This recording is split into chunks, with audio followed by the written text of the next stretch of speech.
Hello?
Hi, I'm Danny Knightmare, and I'm a horror addict. Let me know if you can hear me. I'm 0 days sober because I watch a horror movie every day. And recently I just saw Prey, the prequel to the Predator movies. Let me double check to see who's here and if anybody... Oh, there's an echo. Is that better? Does that turn off the echo? I don't know. What's up? Says Christian Orr. Is there still an echo? Okay. Got rid of the echo. Cool. Alright, well that's good. I'm glad there's no more echo. Has anybody seen Prey? Let me know in the chat. Let's see, who is all here, by the way? Looks like we got Zigma, my stepbrother. Gory B, my wife. Austin, 530, how you doing, man? Christian Orr, what's up? Alright, so that's cool. Time for a quick little live review of The Predator. As you can see, I'm a bit of a fan. I like it. Welcome to the jungle. We got laser traps and booby traps, and mud is all you need if you can bleed. Oh. Anyways, I just want to say, I liked Prey. I thought it was one of the better sequels. Actually, it's probably in my top 3 out of all of the franchise. I love the original the best, of course. Arnold Schwarzenegger coming in, making that a great movie, even though it was written to be a Rocky movie. And even though Jean-Claude Van Damme was going to be like a Beatle, kind of glad they got rid of him. Not because I don't like Jean-Claude Van Damme, just because I saw what his suit looked like, and it looks stupid. And I'd rather have this ugly motherfucker, right? I hear stomping around. I think Gory's going to come in. 3, 2, 1. There she is. What up? There's Gory. Something wrong? Yeah. Alright, fix it. Oh, I see what you're doing here. Oh. Wait, no? I thought they said they got rid of it, but I guess not.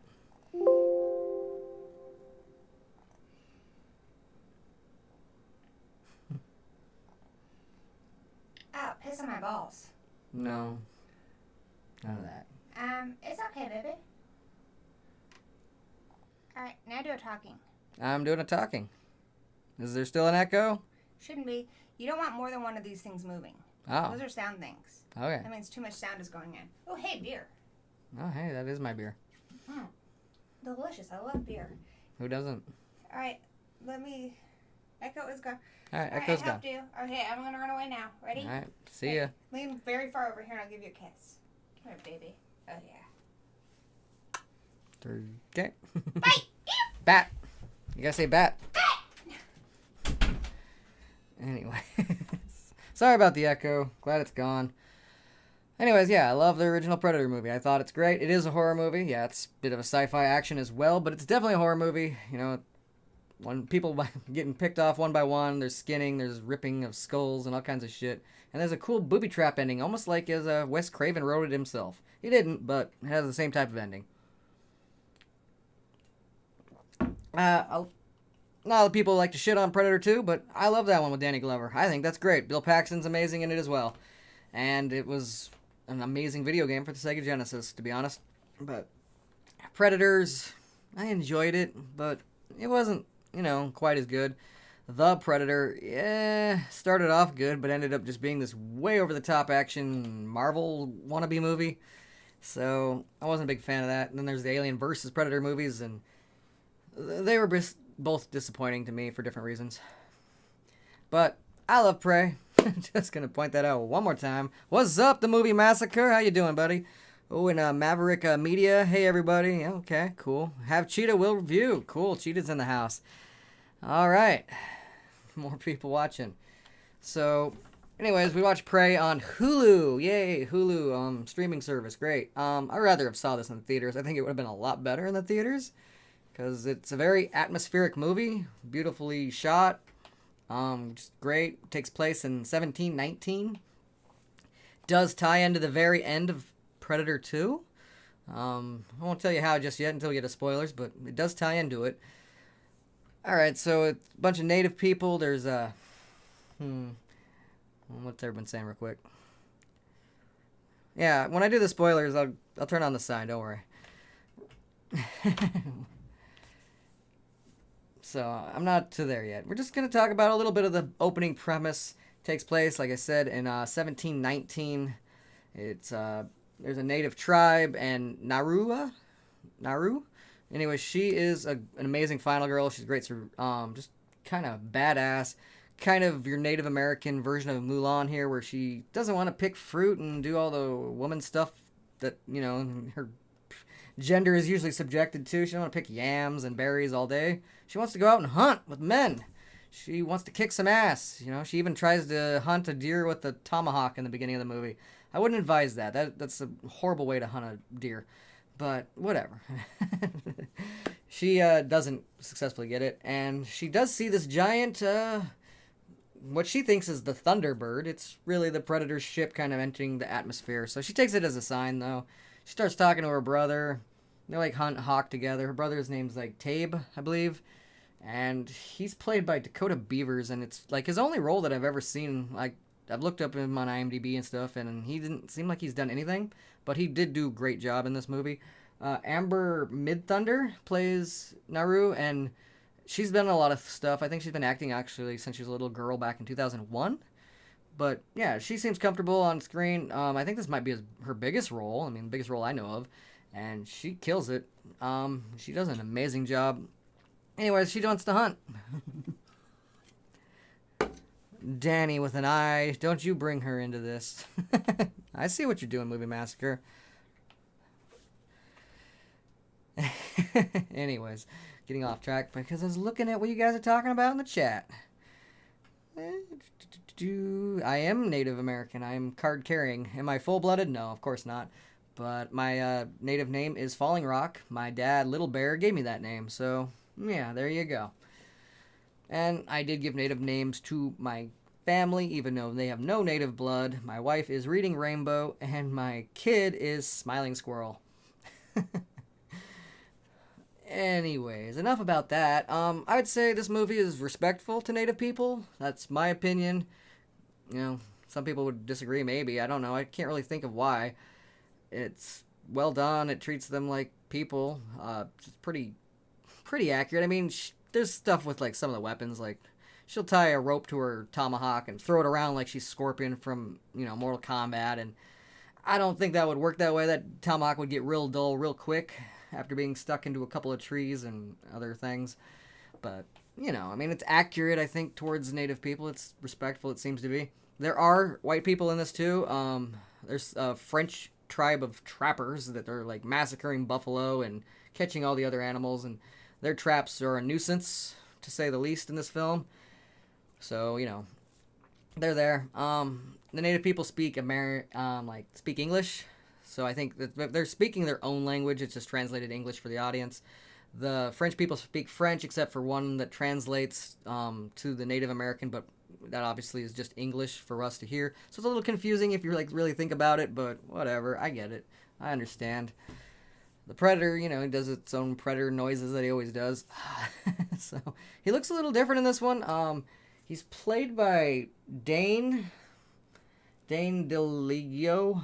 I probably butchered that, but dude is like an ex-basketball player. He's like 6'9". He's huge. They made his face a little more open than your typical predator mouth. Well, they're bigger. The mandibles are bigger. Nah, that one fell. They're a little bigger than usual, and the mouth's a little more open, so he's kind of got a big, saggier vagina mouth. I don't know if that means that it's older. He also has like more of a bone helmet.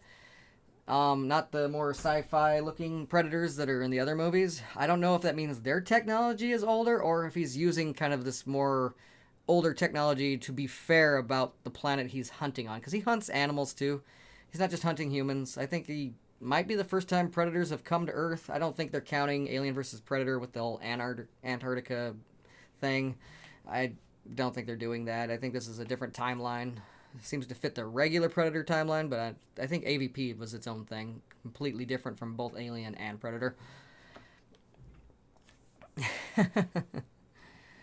Yeah, there is a story with Falling Rocks. The quick little funny story of Falling Rocks is...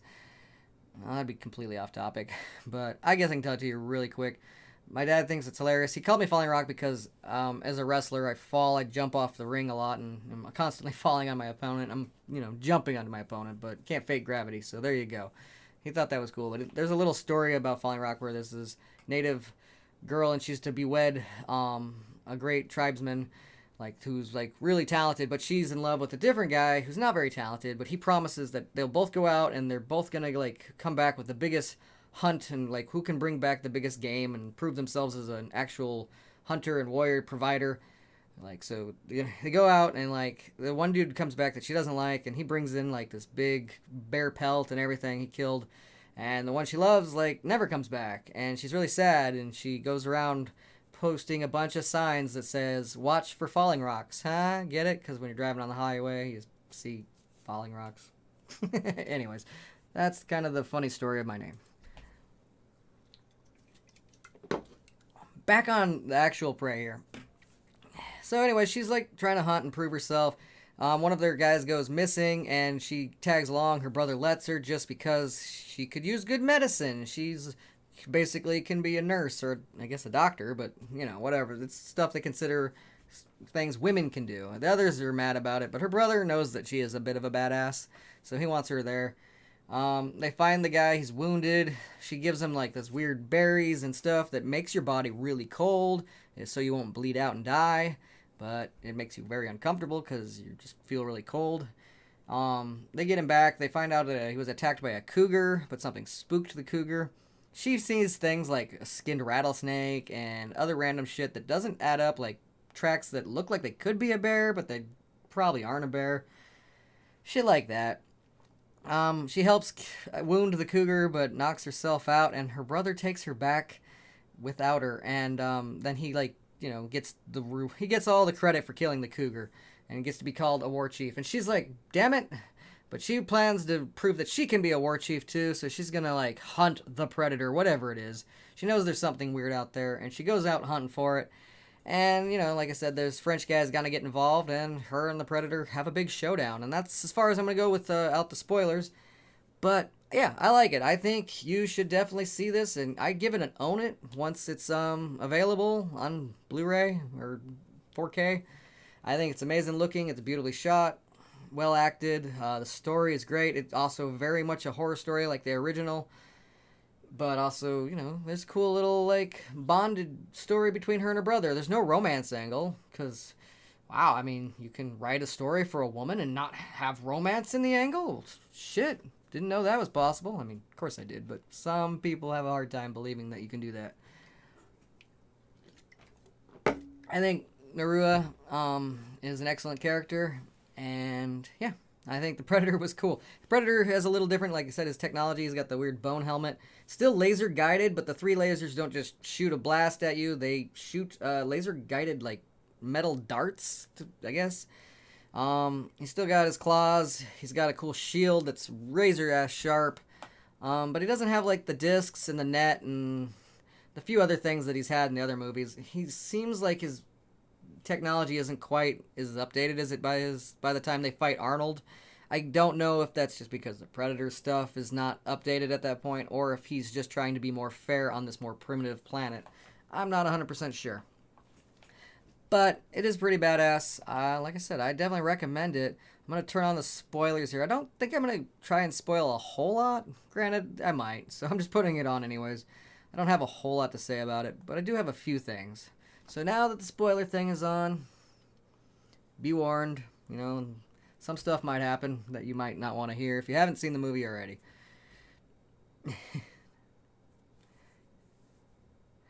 Oh, you're right, Zigma. I guess he did have a net on the French guy. That's right. Anyways, so she is out hunting a bear, and maybe that's really is what it all is, even though she didn't think it was a bear. The bear attacks her and is about to whoop her ass, but the Predator shows up and he fights the bear basically hand to hand. It mauls him a little bit, but he gets back up and just fucking fucks up the bear with his claws. It seems like this Predator's really kind of testing the limits on things too. Like, he purposely doesn't avoid attacks. He's not trying to be as stealthy as he could be, even though he is invisible most of the time. He just kind of fights things a little more head on. Like, I don't know, maybe because the weapons aren't there. He thinks it's not fair to use his weapons unless he really needs to. I mean, when he takes on, he chases her for a little bit, but she gets away when he fights the bear. Her own people catch her, and they're mad because, you know, she's off being a hunter when she's supposed to be picking berries and shit, apparently. So they're going to take her back. But the Predator shows up and kills all them. Her brother wasn't with that, though. And they deserve it, too, because they're, like, beating up on her, so unnecessary. She escapes then, but then gets into another trap, like, that the French people have out. The Predator doesn't want to, like, hunt her while she's already in a trap, so it leaves her to be. Eventually, it shows up. French people they kind of know about it, too, themselves. They basically, like, you know, help us catch it. Team up with us. And her and her brother are like, hell no. So they use her and her brother as bait. But T-Rex doesn't want to be fed. T-Rex want to hunt. And I mean, Predator, not T-Rex. So he doesn't really go after them at all. He just massacres the French people this time, since there's so many of them. He does use his weapons. Yeah, and then she ends up getting the one who can kind of, like, talk her language as well. Then they're, like, he kind of tells her how to use a blunt, those pistols that they had back then. Like, you load them up and boom, you light them. So,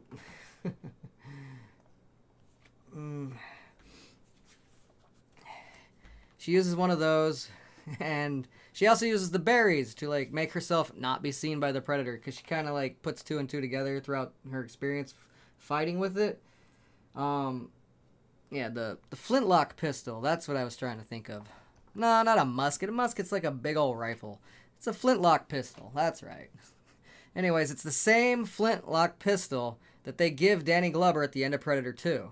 So there you go. There's your tie-in. But she uses it to kind of blow the brains out of the Predator from behind. It doesn't kill him, but she steals his mask, and she runs, and when he comes after her, she uses her mask against him. You have to check it out yourself if you want to know exactly how she does it. But long story short, she kills the goddamn thing.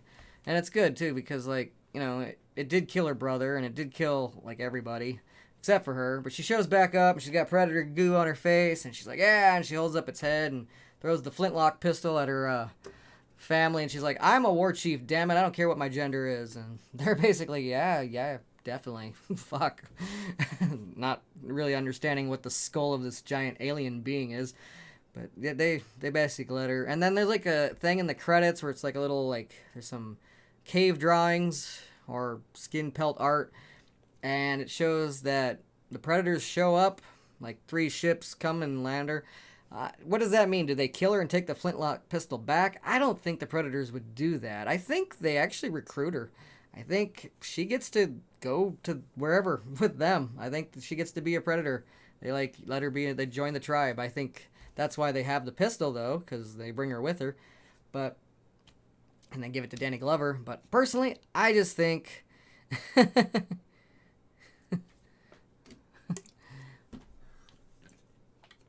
No, not a musket. Flintlock pistol. I'm not talking about any muskets. Damn it, Zigma. Anyways, I think personally she gets to go because if you read the books, the comics and stuff, there are humans that with them on their own their predator planets that fight in space with them and actually join their tribes. And usually it is female. I don't know why. Maybe it's just the way, because people like to draw comics. They're like, I want to draw some chick with the predators. Okay, cool. So, anyways, that's my guess. Is she gets to be this cool intergalactic hunter and be that with predators. I don't know. Let me know if you've seen it down below what your take is on the ending. But, I thought it was badass. I think you should go check it out. And that concludes my live review. Thank you for watching. I'm going to go have dinner now. But we'll be back with more live reviews and some BAM boxes and a few other things later on. Check it out. Also, subscribe to the Movie Massacre. Subscribe to Gory Movie, obviously. We'll have Cheetah and as well. We'll review all these other cool people that are in my chat. Check them out. Subscribe to each other. You know, I think that's awesome. And I'm going to take off now, so we're out, yo.